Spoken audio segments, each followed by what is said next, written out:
আপনার এমন কোনো গোপন আমল আছে কি যা শুধু আপনার ও আল্লাহর মধ্যে সীমাবদ্ধ?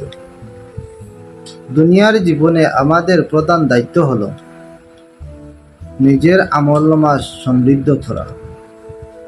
সমৃদ্ধ আমলনামার মাধ্যমে আল্লাহর নৈকট্য লাভ করা। আর আল্লাহর নৈকট্য লাভ করার বড় মাধ্যম হলো গোপন ইবাদত। যার আমলনামায় গোপন ইবাদতের পরিমাণ যত বেশি, আল্লাহর রেজাবন্দি ও জান্নাত লাভের সে তত বেশি অগ্রগামী। সেজন্য আমরা প্রত্যেকের জীবনে এমন কিছু গোপন ইবাদত থাকা উচিত, সে আমল আপনি ও আল্লাহর মধ্যে সীমাবদ্ধ। পৃথিবীর কোনো মানুষ এ ব্যাপারে কিছুই জানবে না। কিয়ামতের ময়দানে আল্লাহ তাআলা যে